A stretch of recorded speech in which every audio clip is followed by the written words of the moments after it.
because the Westerners who invaded India and ruled India for many years spent time on Vedanta only, considered concerned only to Advaita.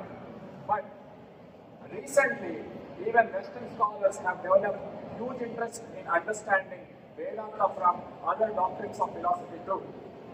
And there's a great man called Mr.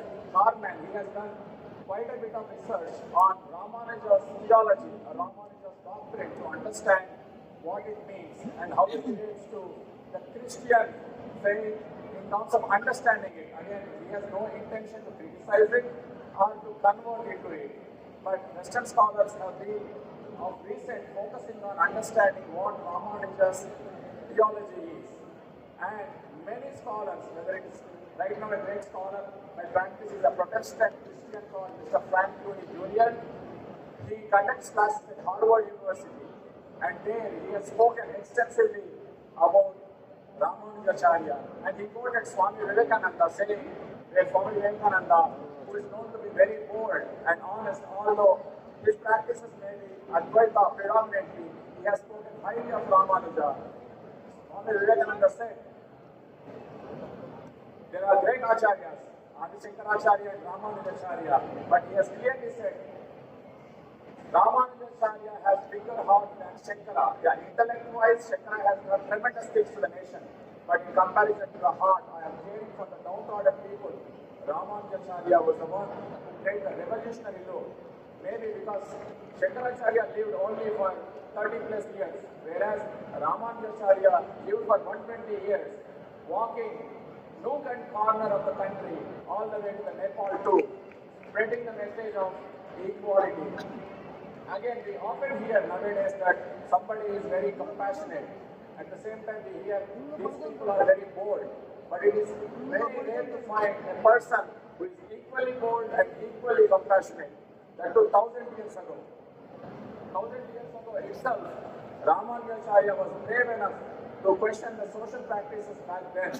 And he challenged the system back then. Although being born in a Brahmin family, he chose the path of knowledge. Knowledge does not belong to anyone, any particular sect or community. Back then, during that period, people, whether because of the foreign invasions or after the great Mahabharata war, people lost the knowledge of Vedic tradition. They were misinterpreting our Vedic knowledge and controlling the knowledge which was belonging only to certain class of society, and that too predominantly only men. But Ramanujacharya believed that knowledge belongs to everyone and knowledge can be gained from any person. Janma pradhanyam garu, gunamu pradhanyam, and he put it in practice. We see many leaders even in today's society who can talk for hours and hours, even like I will be doing the same right now. But when it came to the practice, Ramanujacharya literally lived it from very beginning. He had 5 gurus who belonged to different communities, and also he himself rejuvenated the tradition of all worlds. The Bhakti movement is the first and is the pioneer of Bhakti movement in India. Nowadays we talk about ISKCON, that was spread in the Western world to more than 200 countries by Srila Prabhupada. Or we talk about Swaminarayan sect, which is very popular with many Akshardham temples all over the world. Or you talk about Kabir Das, Tyagaraja, Annamacharya, Meerabai, Surdas.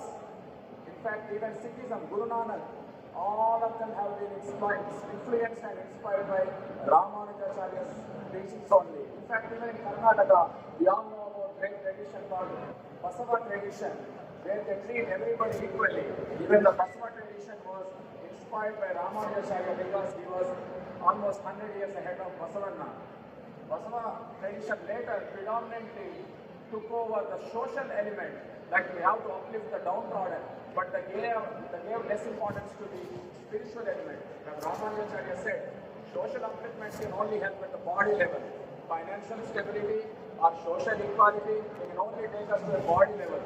We have to continue to preach to people, all are equal. But Ramanujacharya went into the soul level where they said, all are equal before God. The spiritual element will reform the society is what Ramanujacharya believed. But unfortunately, because of many innovations that happened in our nation, things went to backseat and we started seeing misinterpretations in the nation. But Ramanujacharya's philosophy is again getting rejuvenated by our own beloved Acharya, His Holiness Swamiji. We strongly believe that he is an incarnation of and the statue of equality is also called as Samadhamurti, himself as the incarnation of Ramanujacharya after 1,000 years. We all know in Bhagavad Gita where Lord Krishna says, Yada yada dharmasya, Yanit bhavati bharata, abhyudhana madharmasya, tadatmanam sujamyaham. Then he says, whenever there is harm to righteousness, he will take incarnation again and again. Maybe after 1,000 years, Bhagavad Ramanujacharya took reincarnation in the form of Samadhamurti. We see leaders